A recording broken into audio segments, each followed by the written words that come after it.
Jeff Marvez is a graduate student in MIT, and his research interests are practice-based teacher education, simulation, augmented practice, MOOCs, and natural language processing. You can share your presentation and start as you are ready. All right.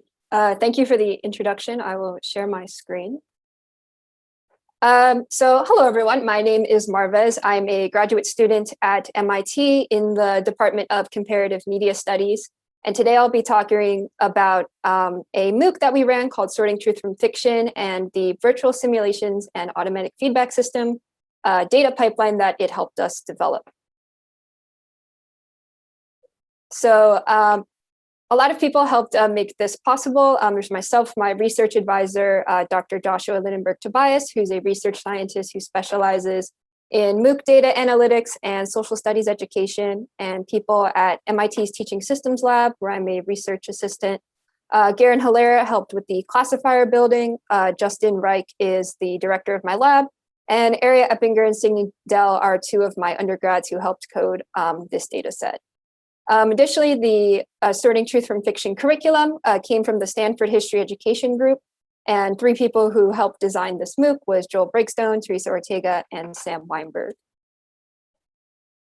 So the first thing I want to talk about is, where is media literacy breaking down? Methods such as the CRAP test are no longer effective, and this is a test that includes looking at domain names such as a .org or .edu, or the look up the site. Is it professional? Does it have an about page?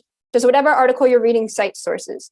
And this may have worked maybe 10 years ago, but today anyone can buy a .org. Many personal blogs are hosted on .edu pages, and anyone can create a professional site like on Wix in a matter of minutes. And bad actors on the internet, purveyors of dis and misinformation, are aware that a lot of people use checklist methods to determine if information is accurate. And the Stanford History Education Group did a study where they gave 6 tasks to students that were about determining if information was reliable. And on 4 of the 6 tasks, over 90% of the students received no credit. Means that we're really failing students on 21st century media literacy skills when we teach them these checklist methods. So what can we do about this? So the Stanford History Education Group developed this curriculum called Civic Online Reasoning, which brings the skills that professional fact checkers use to examine new sources of information to the classroom. And one of the key skills in this curriculum is called lateral reading. Most of us, when we come across a new piece of information, we do vertical reading. We read the entire article or the tweet from top to bottom.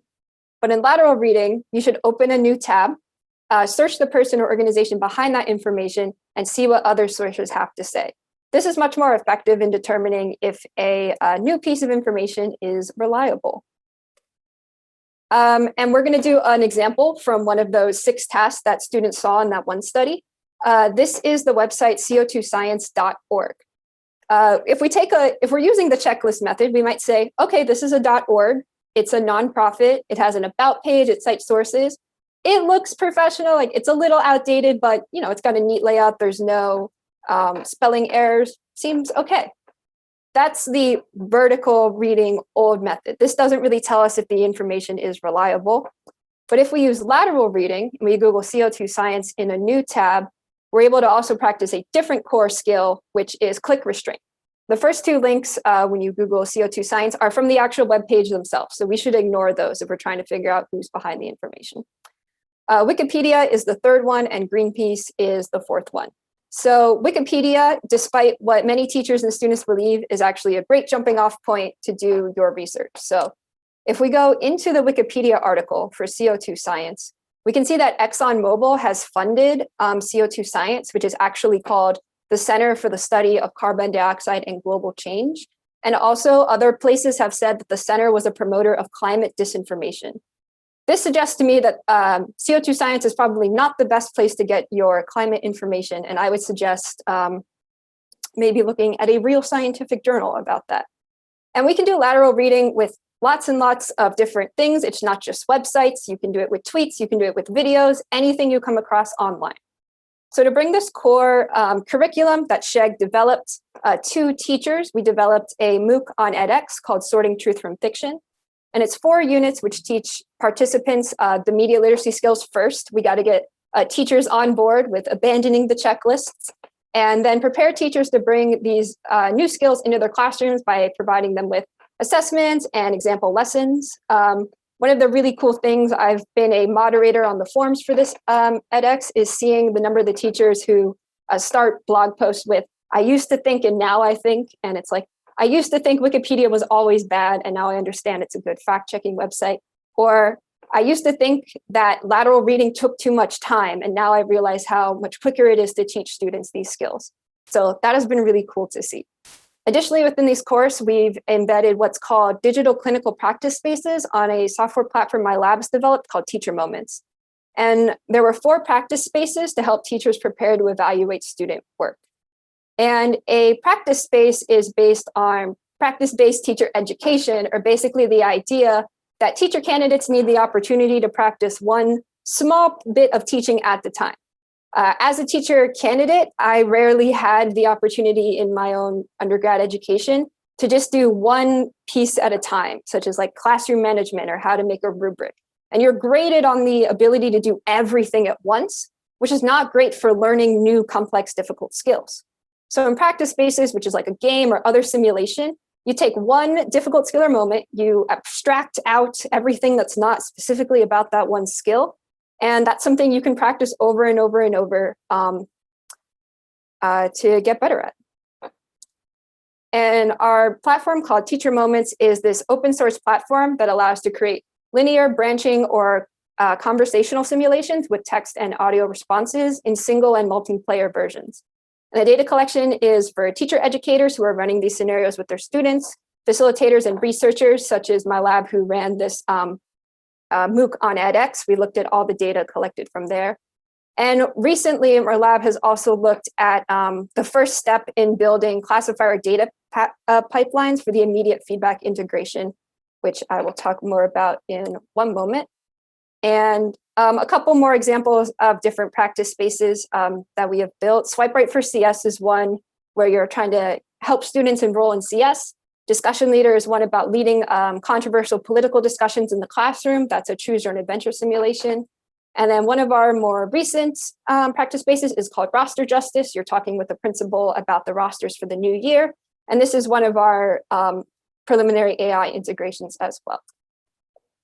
So now I'm going to talk about specifically the one task that we wrote about in our paper, which is on satire taken from the MOOC course. So one of the assessments that participants did in the course was a series of different social media posts, and they had to determine if it was trustworthy and explain their reasoning. First, their trustworthy was just a yes or no multiple choice, and then they had a short response. Since I've primed you all with lateral reading, you probably understand what we expected for participants to do. We wanted them to open a new tab, search GOP teens, and if you do that right now, you'll find out that this is a parody or satire account, and it's run by either the current or former editor of The Onion. So this is not a great place to get your information. So this tweet says, #teens, retweet if you walked out because there weren't enough #guns at #school. To me, this already seems ridiculous. And if you were to look at the 44 responses underneath it, many people understand that it's a joke, that we're poking fun, but some people are taking it seriously, which brings up, like, what did participants say in our first run of this task? So incorrect responses is that biased sources are not reliable. A lot of people believe if something has a slant or has a political agenda, that it is always not reliable. Some people believe that tweets are never reliable, which is not true. There's plenty of like verified information or accounts on Twitter. And then some responses said that it is reliable. And the correct responses are the ones that identify that this is a parody or satire account. So why did we pick this one to begin building our classifier pipeline? Well, first of all, recognizing satire is a critical media literacy skill. When you scroll through Facebook or Reddit or Twitter all day, maybe you see hundreds, if not thousands of headlines, and you probably don't click into every article. So if you're just reading the headlines of things, context becomes really important. If I go to the Onion's website to like just have fun, have a laugh. That's different than if I'm scrolling through and don't notice a headline is from The Onion and I believe it. And since this is a binary classification task, it was our stepping stone to develop, okay, how can we put our classifiers onto our server? How can we take data from teacher moments and run it through that to provide feedback to participants in our MOOC? One of the issues in our MOOCs and simulations is that we can have participants go through a whole simulation. Maybe it takes a half hour or an hour. And the only feedback they were getting prior to this integration was at the end, like a debrief, a video, or something that requires a human facilitator to debrief. And if we want to maintain the scale we have in our MOOCs, we really want to be able to offer that intermediate feedback based on the text and audio responses in our MOOCs. So yeah, we wanted to provide that in-the-moment feedback to participants, and this will allow us to scale up the short and long response questions by providing feedback. Thousands of people take our MOOCs, and as much as I would love to debrief every single person in like over Zoom or something, it's just not feasible. So we really want to do that in the moment of feedback. So we coded the responses that said that the tweet was unreliable for either they got it correct, that they identified it was satire or parody, or they said it was unreliable, but for any other reason. If participants said that the tweet was reliable, they just got special sort of hard-coded feedback. So we analyzed a bunch of different models, but for this first pilot test, we use an SVM where I did stemming, we took out stop words, and we removed punctuation. And this is with a small data set, only about 400 data points, but we saw some promising results in our cross-validation set. Sorry, just going to take a sip of water. So if we look at this from the back end in teacher moments, a participant might see a prompt such as explain why this tweet is untrustworthy. And then let's say the participant gave the correct response. This is a satire Twitter account. Back on the server, we'll take that response, stemming, stop words, and punctuation. The process response is piped to our classifier. The classifier returns a yes. In this case, yes is, they got it right, it was satire. And yes is returned to teacher moments, and teacher moments shows the participant some positive feedback. If they had got it wrong and they had said, this account is not reliable because it has political bias, the classifier would return a no. So from the participant side, what you would see on the left here is what the teacher moments module would look like. It's just a tweet and then a text box for explain why this tweet is not trustworthy. The classifier will determine if they identified satire or not. And then they get feedback on, you did it right, or why don't you try again? So since we wrote this paper, we did do a first pilot of this feedback. And this is something we're really interested in developing more as we build more of these classifiers into teacher moments in our MOOCs. What kinds of feedback are most helpful to participants? What sort of mood or emotional state should our feedback help? In our first pilot, our feedback was along the lines of, that's not quite right. Try researching the account in a new tab. Participants in this pilot did not like this type of feedback. They felt that it was too directive, which was interesting to us because we theorized more directive feedback would help people solve the problem more quickly.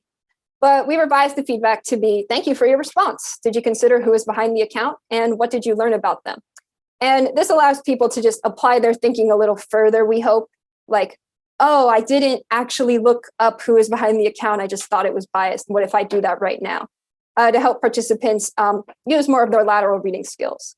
Additionally, the satire task comes before a few other very similar tasks. So we're thinking that if the satire task is the one that has the feedback, we can really prime people to be prepared to use their lateral reading. A lot of people think lateral reading is only good for like an article or a website, but you can actually use it on anything. Fact-checking websites like Snopes check videos, they check infographics as well. So as long as you have a little tag or something to Google, you can find information about it. In some future directions for this type of pipeline is other short response text analysis, roster justice, the one practice space I mentioned earlier. You take on the role as a teacher and you're presented with your rosters for the class for the year. One is a CS class and one which you notice is mostly white male. And then the other class is mostly female and students of color. And you're bringing this concern to your principal. And there's two classifiers built into this one. One at the very beginning, which is the question, what do you notice about these rosters? And the classifier notices if the participants didn't notice that the rosters are imbalanced, because if you don't notice the equity issue right at the start, how are you going to have a productive conversation with your principal? And then later in the conversation, the principal says, oh, there's nothing we can do about the rosters, but what if we got you a teaching assistant? And a lot of participants accepted the teaching assistant, but that doesn't actually solve the equity issue. So with that feedback, we hope to get them to realize that quick fixes aren't going to solve this problem. Additionally, we have choose your own adventure style simulations that simulate difficult conversations with students. And we want to be able to figure out what teachers are saying in their text response and sort of automatically direct them to new student dialogue. And then my one colleague who I mentioned in the intro, Garen Hilaire, he's doing confusion analysis from audio responses in teacher moments, which I think is really cool. I mostly do the text stuff, so the audio stuff is really interesting to look at as well. And again, give the big scalable personalized feedback so that human facilitators are less needed in our MOOCs and on teacher moments. If you're interested in playing with teacher moments or taking our course on edX, we're offering it again. There's some links and some fun QR codes. I didn't know Google Chrome did that, fun new feature. And I will take any questions. Thank you so much for listening to the chat, the talk. My email is gmarvez@mit.edu. Thank you, Marvez, for your presentation. I asked if there is someone that wants to put some question. I just a question for you about, because I didn't understand how you use the text classifier to classify the post to understand if it is fake news, satire, or to classify the answer of the teacher that see the. I didn't understand well where use the text. If you can explain again, maybe by using your slide. Yeah, sure. I'll go back. This one is probably good. So the classifier is looking at the participant response, what they actually type to the question, what is untruthful. So our data set is from our first run of this MOOC that didn't have this AI integration. So we coded that data set to build this preliminary and model. The answer, the classification, the result of the classification on the response is yes or no? Yes. Yes, so yes, if they get the answer correct, they identify it's satire or parody, and then no is any other reason. So we just sort of simplified this problem down to a binary classification while we were building our pipeline. But I'd really like to explore other models and classification moving forward, because a lot of people put in really interesting things, and I want to be able to account for that in the feedback as well. Okay, thank you for having explained me again. I don't see any additional question in the question and answer panel. So I thank Marvez for her presentation.